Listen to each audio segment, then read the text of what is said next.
Hello everyone.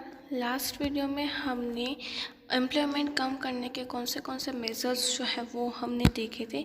आज हम उसी के ही रिलेटेड जो एक टॉपिक है कि जो स्टेट गवर्नमेंट या हमारी जो गवर्नमेंट है वो कौन से स्टेप्स प्रोग्राम्स अरेंज करते ताकि जो अनएम्प्लॉयमेंट की प्रॉब्लम कम हो सके वो हम यहाँ पे देखेंगे। So let's get start. तो सबसे पहले यहाँ पे हमें इन 1951 5-year plan started in India. It was thought that the time with the steps of planning and economic development, the problem of unemployment can be solved. But in the first 5-year plan, this thought proved to be wrong. कि यहाँ पे जो हमने 1951 में जो हमने 5th year plans बनाए थे उसमें सोचा कि हम प्लानिंग जो इकोनॉमिक डेवलपमेंट के अगेंस्ट अगर इकोनॉमिक डेवलपमेंट अटेन करने के लिए अगर हम प्लानिंग करते हैं तो उसके कारण क्या होगा कि हमारी ये जो प्रॉब्लम है वो प्रॉब्लम का सॉल्यूशन आ जाएगा अनएम्प्लॉयमेंट के प्रॉब्लम का। बट वो प्रॉब्लम का सॉल्यूशन नहीं आ पाया। As a result, from a fifth year plan, various employment oriented schemes such as the Integrated Rural Development Program, Food Against Work, Jawahar रोजगार योजना, नेहरू रोजगार योजना, स्वर्ण जयंती ग्राम स्वरोजगार योजना, स्वर्ण जयंती Shahar Rozgar Yojana, training to rural youth for self employment we started to solve the problem of unemployment. कि ये प्रॉब्लम का सॉर्ट आउट करने के लिए अलग अलग प्रोग्राम्स की, जैसा कि अभी हमने यहाँ पे देखा कि फूड अगेंस्ट वर्क है, कि जवाहर रोजगार योजना है, नेहरू रोजगार योजना है, ऐसी बहुत सारी प्लान्स जो है स्कीम्स जो है वो इंट्रोड्यूस की ताकि ये जो अनएम्प्लॉयमेंट की प्रॉब्लम है वो कम हो सके। National rural employment guarantee programme मनरेगा, skill development programme, skill India, make in India and Mudra, many employment oriented schemes were implemented and some of them as below।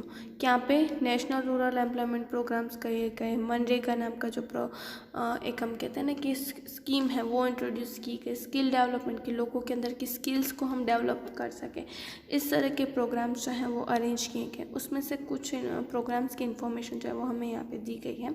First है Mahatma Gandhi national rural employment guarantee act, जिसे हम मनरेगा के नाम से जानते हैं। कि उन्होंने क्या यहाँ पे क्या हुआ है कि वो फरवरी 2006 में national rural employment guarantee act जो है वो स्टार्ट किया गया with the objective of providing employment to the rural people residing in backward district of a countries. की यहाँ पे इसलिए जो स्कीम इंट्रोड्यूस की गई कि जो बैकवर्ड एरियाज़ में जो लोग रहते हैं उन्हें हम रूरल एरिया के जो लोग हैं उन्हें हम एम्प्लॉयमेंट जनरेट कर सकें। द नेम रेगा चेंज टू मनरेगा ऑन 2 अक्टूबर 2009 की जो नेशनल रूरल इंटीग्रेटेड प्रोग्राम जो था उसे हमने यहाँ पे चेंज करके मनरेगा, दैट मीन्स महात्मा गांधी जो हमने आगे नाम देखा वो हमने यहाँ पे स्कीम्स लॉन्च की। कब किया ये 2 अक्टूबर 2009 को। To make this programme successful government declare 2 February as a employment day. कि इस प्रोग्राम को इस स्कीम को ज़्यादा से ज़्यादा सक्सेसफुल बनाने के लिए गवर्नमेंट ने 2 फरवरी को एम्प्लॉयमेंट डे की तरह से सेलिब्रेट डिक्लेयर किया। On this program, at least one person from each family is given guarantee to getting employment for 100 days in a year। कि इस प्रोग्राम में क्या हो कि जो फैमिलीज है उसके एक पर्सन को, ईच फैमिली में से एक पर्सन को गारंटी दी जाती है कि आपको पूरे साल के 365 डेज में से आपको 100 डेज़ का वर्क तो मिलेगा, इतनी गारंटी जो है वो प्रोवाइड की गई। 1/3 employment is reserve for the female in this scheme. It was recommend to provide minimum wage for physical labours. की यहाँ पे 1/3 पार्ट जो है वो फीमेल्स के लिए रखा गया और ज़्यादा मिनिमम वेज जो फिजिकल जो काम करते हैं उसे ज़्यादा वेज प्रॉपर मिल सके, उनको काम के अकॉर्डिंग पैसा मिल सके, इस तरह की स्कीम्स इंट्रोड्यूस की गई।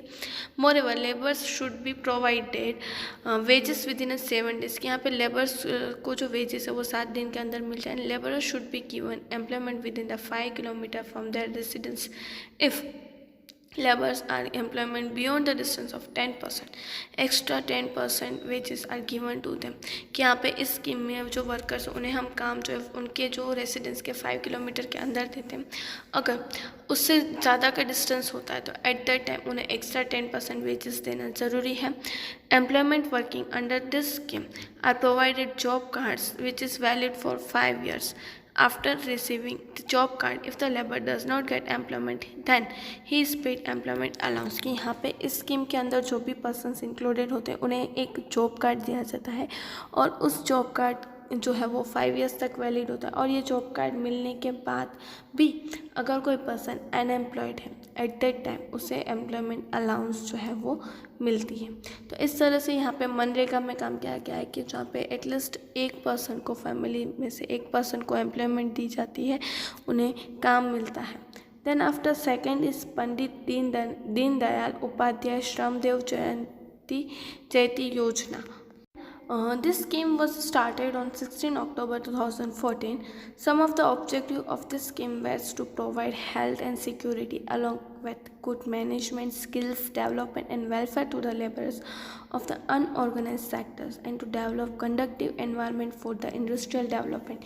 कि यहाँ पे ये जो स्कीम है वो कब इंट्रोड्यूस हुई? 16 अक्टूबर 2014 को। और उसका मेन ऑब्जेक्टिव क्या था कि यहाँ पे जो वर्कर्स हैं उन्हें सिक्योरिटी दी जाए विद द गुड मैनेजमेंट, उनकी हेल्थ की सिक्योरिटी से उनके अंदर स्किल्स का डेवलपमेंट हो और लेबर्स जो है वो ज़्यादा से ज़्यादा अच्छे से काम कर सके। इस स्कीम का मेन मोटिव ये था। उसके बाद हमें नेक्स्ट यहाँ पे दिया गया है, यहाँ पे है कि दीनदयाल उपाध्याय ग्राम ज्योति योजना. Instead of earlier rural electrician program, this program is started with an objective of providing constant 24/7 electric service in rural areas. कि यहाँ पे ये सर्विस में क्या हुआ कि यहाँ पे जैसे कि आपको पता है कि गांव में ज़्यादा इलेक्ट्रिसिटी की फैसिलिटीज़ नहीं होती है, इसलिए इस प्रोग्राम के ज़रिए इस तरह से स्टार्ट किया गया कि जो एवरी विलेज जो है वहाँ पे उन्हें 24/7 इलेक्ट्रिसिटी सर्विस जो है वो मिल सके. Then fourth service is Deendayal Upadhyay Grameen Kaushalya योजना.